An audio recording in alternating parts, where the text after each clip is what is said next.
వేదం ఏమంటే నువ్వు హిందువు కాదు, నువ్వు ఆర్యునివి, ఎందుకంటే నువ్వు భగవంతుని యొక్క సంతానానివి అని చెప్తుంది. కానీ అందరూ నువ్వు హిందూ అని చెప్పి ఎవడో వచ్చి పేరు పెడితే అది మా పేరే అని చెప్పి ఒప్పుకొని శాస్త్రాలు చదవకుండా ధర్మ సూక్ష్మాలు తెలుసుకోకుండా మేమంతా హిందువులమే అని చెప్పి అందరూ అంటున్నారు. ఆ మధ్య చిన్నదేవి స్వామి కూడా చెప్పారు, మనం హిందువులం కాము ఆర్యులము అని చెప్పి చెప్పారు. ఎన్నో శాస్త్రాలు భగవద్గీతలో ఉంది. అనార్య దుష్టం అస్వర్గం అకీర్తికరం అర్జున అని చెప్తాడు. అంటే యుద్ధం చెయ్యి, అంటే యుద్ధం చేయకపోతే నువ్వు పెంచుకొని అయితే ఇది ఆర్యుని లక్షణం కాదు. ఇప్పుడు హిందువులందరిలో కూడా పిరికి లక్షణాలే వచ్చేసింది. ధర్మం విషయంలో పిరికి లక్షణమే, దేశం విషయంలో పిరికి లక్షణమే.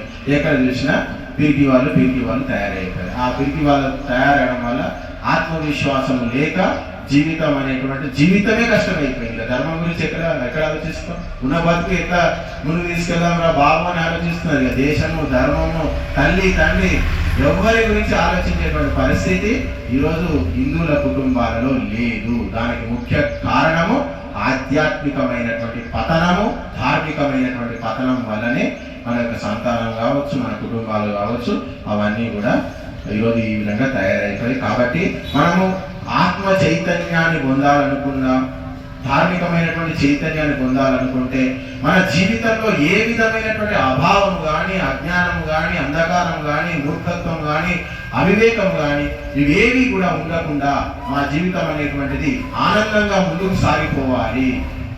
నిరంతరం ప్రతి క్షణము ప్రతి నిమిషము కూడా కోట్ల ఆనందం అనేటువంటిది మా జీవితంలో ఉండాలి. మా జీవితంలో దుఃఖం అనేటువంటిది కనిపించకూడదు. ఎప్పుడు కూడా ఆనందంతో ప్రతి క్షణం గడిచిపోవాలని ఎవరైతే అనుకుంటారో వారు నిరంతరము భగవంతుని పట్ల విశ్వాసాన్ని కలిగి ఉండి భగవంతుడు చెప్పినటువంటి ఈ యొక్క ధార్మిక కార్యక్రమాలైనటువంటి అగ్నిహోత్రాలను నిరంతరం ఎప్పుడు కూడా ఆగిపోకుండా నిర్వర్తిస్తూ ఉంటారో వారి ముఖంలో ఎప్పుడు కూడా చిరునవ్వు అనేటువంటిది చెరిగిపోకుండా స్థిరంగా ఉంటుంది. అదే విధంగా వారి జీవితం అనేటువంటిది గడిచిపోయేటువంటి అవకాశం ఉంది. కాబట్టి ఈ సంసారం అనేటువంటి నావను, దుఃఖరూపమైనటువంటి సంసారం అనేటువంటి ఈ యొక్క సాగరాన్ని దాటాలంటే ఈ యొక్క అగ్నిహోత్రం అనేటువంటి నావని ఎక్కాలి అని చెప్పారు. ఈ నావలో కూర్చుంటే, ఈ అగ్నిహోత్రం అనేటువంటి నావలో కూర్చుంటే క్షేమంగా హాయిగా మనము ఈ యొక్క సంసార సాగరాన్ని దాటి స్వర్గానికి మోక్షానికి మనం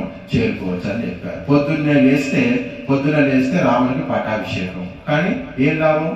తల్లి వచ్చింది, నువ్వు వెళ్ళిపోగాను అడవిలోకి వెళ్ళిపోవాలి అని చెప్పారు.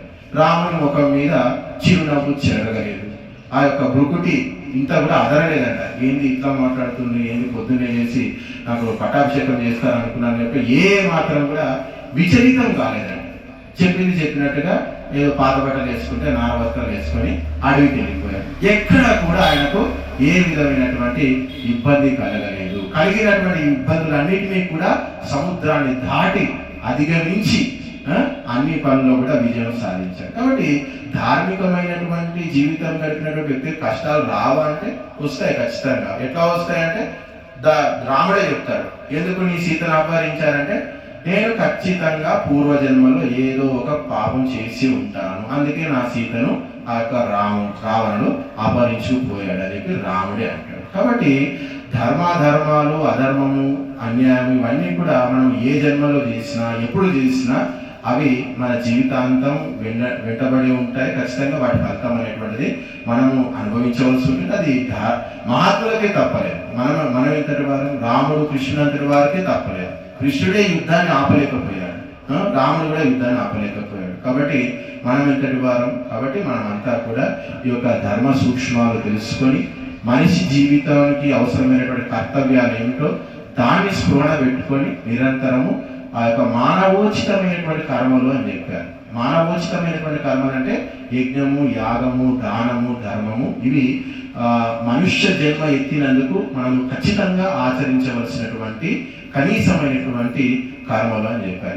ఈ కర్మలు కనుక మనం చేయకపోతే మనకు జంతువులకు తేడా అనేటువంటిది వేరేది లేదు అని చెప్పారు. కాబట్టి మనుష్యత్వాన్ని ఈ యొక్క జంతువుల నుంచి వేరు చేసేటువంటి ఒకే ఒక కర్మ ధర్మము అని చెప్పారు.